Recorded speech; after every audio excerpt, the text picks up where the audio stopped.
నమస్తే, నేను మీ మధు. ప్రత్యేక తెలంగాణ ఎందుకు వచ్చింది, ఎవరి పోరాటంతో వచ్చింది? అయితే నిన్న అసెంబ్లీలో కవిత బోరులేర్చి తెలంగాణ రావడానికి ముఖ్య కారణం ఏంటి అని బహిరంగంగా చెప్పేశారు. మరి కవిత చేసిన ఆ వ్యాఖ్యల్లో నిజముందంటారా అనే విషయాల గురించి ఈరోజు మనం తెలుసుకుందాం. ప్రస్తుతం మనతో పాటు ఉన్నారు సీనియర్ జర్నలిస్ట్ సిఎస్ రావు గారు. వారిని అడిగి మరిన్ని విషయాలను తెలుసుకుందాం. నమస్కారం సార్. అసలు ప్రత్యేక తెలంగాణ ఎవరి కారణంగా వచ్చింది సార్? మరి కవిత ఎందుకు సార్ అలా చెప్తున్నారు? అసలు ఏది నిజం సార్? తెలంగాణ రాష్ట్రం వచ్చింది కేసీఆర్ గారి పోరాటం కారణంగా అని చెప్పి బీఆర్ఎస్ పార్టీ చెప్తుంది. అవును, సోనియా గాంధీ గారు ఇచ్చారు కాబట్టి వచ్చింది, మేము ఇచ్చిన హామీ మేరకు మేము ఇచ్చామని చెప్పి కాంగ్రెస్ పార్టీ చెప్తుంది. అసలు మేము సహకరించకపోతే తెలంగాణ ఎక్కడ వచ్చేదని చెప్పి బీజేపీ వాళ్ళు చెప్తారు. మేము లెటర్ ఇవ్వకపోతే అసలు తెలంగాణ ఎక్కడ వస్తుందని చెప్పి తెలుగుదేశం పార్టీ వాళ్ళు చెప్తారు. ఇట్లా అందరూ ఎవరి కోణంలో వాళ్ళు చెప్తారు. అసలు తెలంగాణ రాష్ట్రం రావడానికి కారణం ఏంటి అనేది ఇప్పటివరకు ఇలాంటి చర్చ జరిగినప్పటికి కూడా ఇప్పటివరకు ఎవరికి పెద్దగా తెలియనటువంటి అంశాన్ని కవిత గారు మండలిలో ప్రవేశపెట్టారు. శాసన మండలిలో ఆమె మాట్లాడారు. ఆవిడ స్పీచ్ ఇస్తూ ఆవిడ నా రాజీనామాను యాక్సెప్ట్ చేయండి అని చెప్పి చెప్తూ కన్నీటి పర్యంతం అవుతూ ఇదే నా లాస్ట్ స్పీచ్, నేను సామాన్య మహిళగా బయటకు వెళ్తున్నాను, ఒక పవర్ఫుల్ శక్తితోటి నేను మళ్ళీ వస్తానని చెప్పి ఆవిడ స్పీచ్ని ఇవ్వడం జరిగింది. ఆ స్పీచ్లో ఆ స్పీచ్లో ఒక ఇంపార్టెంట్ పాయింట్ని రైజ్ చేశారు. ఏంటంటే అది కేసీఆర్ గారిని జార్జ్ ఫెర్నాండెస్ తోటి నేను కలిపాను, ఈ ఫెర్నాండెస్ తోటి కలపడమే తెలంగాణ రావడానికి కారణం అని చెప్పి చెప్పారు. సో ఫెర్నాండెస్ తోటి కలపడమే, ఢిల్లీలో అపాయింట్మెంట్ తీసుకొచ్చింది నేను అపాయింట్మెంట్ తీసుకొస్తే కేసీఆర్ గారు కలిశారు, అది నా సత్తా అని చెప్పి ఆవిడ చెప్పారు. అంటే ఫెర్నాండెస్ తోటి కలిసినందువల్లనే తెలంగాణ రాష్ట్రం వచ్చిందని చెప్పి చెప్పారు. ఆ మీటింగే తెలంగాణ రాష్ట్రం రావడానికి, ఆ తర్వాతే తెలంగాణ ప్రక్రియ సోనియా గాంధీ గారు ఇనిషియేటివ్ తీసుకోవడం ఇవన్నీ జరిగినాయి అని చెప్పి చెప్పారు. అంటే దాని అర్థం ఏంటి? తాను మీటింగ్ ఫెర్నాండెస్ తోటి ఏర్పాటు చేయడం కారణంగానే ఇవన్నీ జరిగినాయి, లేకపోతే తెలంగాణ రాష్ట్రం రాదు అనేటువంటి యాంగిల్లో ఇండైరెక్ట్గా ఆవిడ చెప్పారు. నా వల్లే తెలంగాణ వచ్చింది, ఇండైరెక్ట్గా అదే చెప్పారు. అవును, ఇప్పుడు ఫెర్నాండెస్ తోటి మీటింగ్ ఏర్పాటు చేశాను, అపాయింట్మెంట్ నేనే తీసుకున్నాను, నేను తీసుకున్న తర్వాత అపాయింట్మెంట్ నేను తీసుకొని కన్ఫర్మ్ చేసిన తర్వాతనే కేసీఆర్ గారు వచ్చి కలిశారు. ఆ తర్వాత తెలంగాణకు సంబంధించినటువంటి ప్రాసెస్ అనేది స్పీడప్ అయిపోయింది. సోనియా గాంధీ గారు మాట్లాడటం కానీ తర్వాత జరిగినటువంటి పరిణామాలన్నీ కూడా వరుసగా జరుగుతూ వచ్చాయి. అసలు ఆజ్యం పోసింది. అసలు తెలంగాణ రాష్ట్రం ఏర్పడటానికి టర్నింగ్ పాయింట్ అసలు నేనే, ఆ మీటింగ్ ఏర్పాటు చేయటమే టర్నింగ్ పాయింట్ అని చెప్పింది. ఆ మాట అనగానే నాకు ఒకటి గుర్తొచ్చింది. ఒకప్పుడు జయప్రద గారు తెలుగుదేశం పార్టీ చంద్రబాబు నాయుడు గారి చేతిలోకి వచ్చినప్పుడు, అంటే ఎన్టీ రామారావు గారి దగ్గర నుంచి చంద్రబాబు నాయుడు గారి చేతిలోకి వచ్చింది కదా, అప్పుడు సైకిల్ సింబల్ కోసం కోర్టులో ఫైట్ చేసుకున్నారు. అప్పుడు సైకిల్ గుర్తు చంద్రబాబు నాయుడు గారికి వచ్చింది. సరే, ఆ తర్వాత తెలుగుదేశం పార్టీ చంద్రబాబు నాయుడు గారు రన్ చేసుకుంటూ వస్తున్నారు.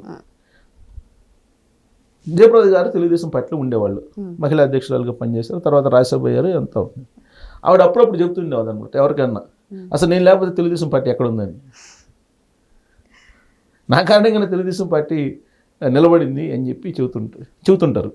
అది గుర్తొస్తుంది నాకు ఒక్కోసారి.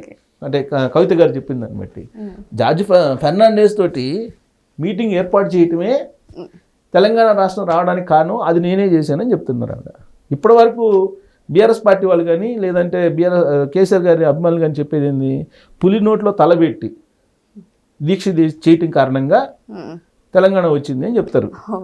అంటే చావు నోట్లో తలబెట్టి ఏదో చెప్తారు, చావు నోట్లో తలబెట్టి తెలంగాణ తీసుకొచ్చారని చెప్పి కేసీఆర్ గారు చెప్తుంటారు.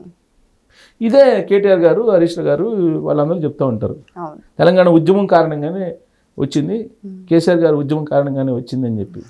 రేవంత్ రెడ్డి గారు చాలా క్లియర్గా అసెంబ్లీలో అనేక సందర్భాల్లో చెప్పారు, నువ్వు చేసిన ఉద్యమం కారణంగా రాలేదు, నీ ఉద్యమం ఎలాంటిదో, నీ దీక్ష ఎలాంటిదో అందరికీ తెలుసు అని చెప్పి ఆయన అసెంబ్లీలోనే చెప్పారు. రేవంత్ రెడ్డి గారు, సోనియా గాంధీ గారు హామీ ఇచ్చారు, ఆమె ఇచ్చినటువంటి హామీ మేరకే మేము ఇవ్వడం జరిగింది. కాంగ్రెస్ పార్టీ ఇచ్చింది కాబట్టే బీఆర్ఎస్ పార్టీ, ఆ రోజు టీఆర్ఎస్ పార్టీ, మీరందరూ వెళ్ళి సోనియా గాంధీ గారి కాళ్ళ మీద పడ్డారా లేదా, కాళ్ళ మీద పడి కృతజ్ఞతలు తెలుపుతూ అందరూ గ్రూప్ ఫోటో కూడా తీయించుకున్నారు కదా, అది అందరికీ తెలుసు కదా. సో సోనియా గాంధీ గారు ఇచ్చారు, మీ పోరాటం మీ ఉద్యమం కారణంగా కాదు అని చెప్పేసి కాంగ్రెస్ పార్టీ వాళ్ళు అంటారు.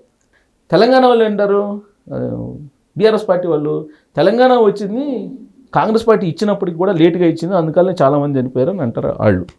మా ఉద్యమం కారణంగానే వచ్చిందని చెప్పి. ఆ రోజున ప్రధాన ప్రతిపక్ష నాయకురాలుగా సుష్మా స్వరాజ్ గారు ఉన్నారు, బీజేపీ లోక్సభలో. ఆవిడ ఈ తెలంగాణ బిల్లు పెట్టినప్పుడు నేను కూడా ఢిల్లీలో పనిచేసాను, ఢిల్లీలో ఉన్నా ఈ బిల్లు జరిగేటప్పుడు.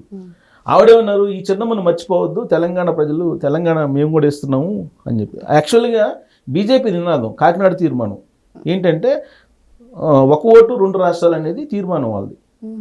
చిన్న రాష్ట్రాలు అనేది కాన్సెప్ట్కి అనుకూలం బీజేపీ, చిన్న రాష్ట్రాలకు అనుకూలం, ప్రాంతీయ పార్టీలకు వ్యతిరేకం ఆ పార్టీ.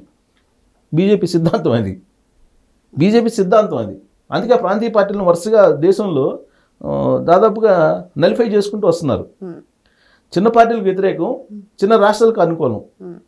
అందుకే ఒక రాష్ట్రం ఒక ఓటు 2 రాష్ట్రాలు అనేటువంటి నినాదాన్ని వాళ్ళు ఎప్పుడో తీసుకున్నారు. సో కాబట్టి మేము సహకరించాం, మా వల్ల వచ్చిందని చెప్పి వాళ్ళు చెబుతారు. అసలు వాస్తవంగా తెలుగు రాష్ట్రాల్లో ఒక సిపిఎం తప్ప అన్ని పార్టీలు సహకరించాయి తెలంగాణ రాష్ట్రం రావడానికి.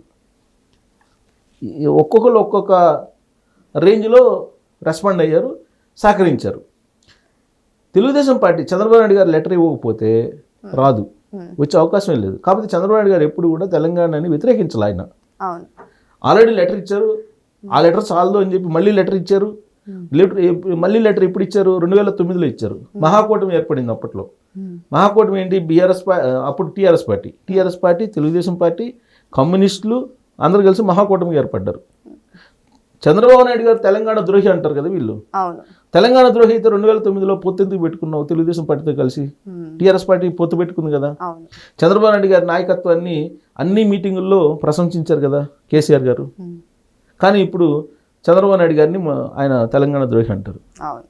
సో అసలు తెలంగాణ ఎలా వచ్చింది? నేను తెలంగాణ ఉద్యమకారుని, తెలంగాణ తెచ్చామని చెప్పి చెప్పుకుంటున్నారు కదా. ఇప్పటి వరకు అది చెప్పే కదా సెంటిమెంట్ రైజ్ చేసి 2014 నుంచి 2023 వరకు అధికారాన్ని అనుభవించారు.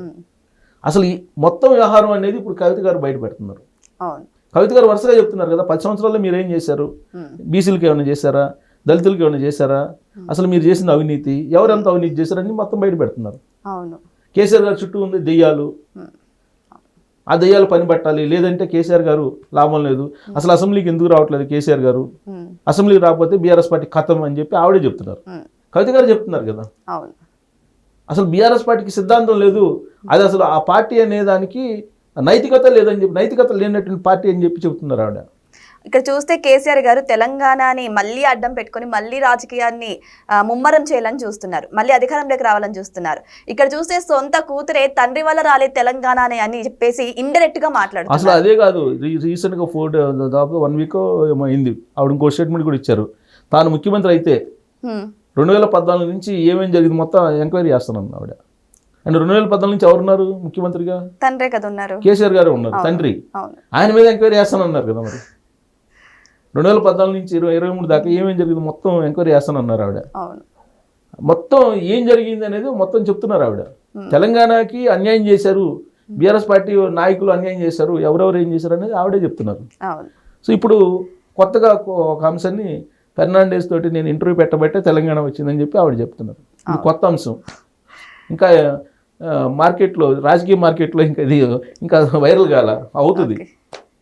సో ఫైనల్గా చూసుకుంటే ఎవరి క్రెడిట్ని వాళ్ళే తీసుకుంటున్నారు తప్ప తెలంగాణ నా వల్ల వచ్చిందని డైరెక్ట్గా ఇండైరెక్ట్గా అందరూ మాట్లాడుకుంటున్నారు తప్ప నిజంగా తెలంగాణ ఎందుకు వచ్చిందనేది కూడా ఎవరికి క్లారిటీ లేని పరిస్థితి అయితే నెలకొంది. సో ఏదేమైనా సరే ఇప్పుడు తండ్రి కూతురు మధ్య యుద్ధం అయితే తారస్థాయికి చేరిందని చెప్పొచ్చు.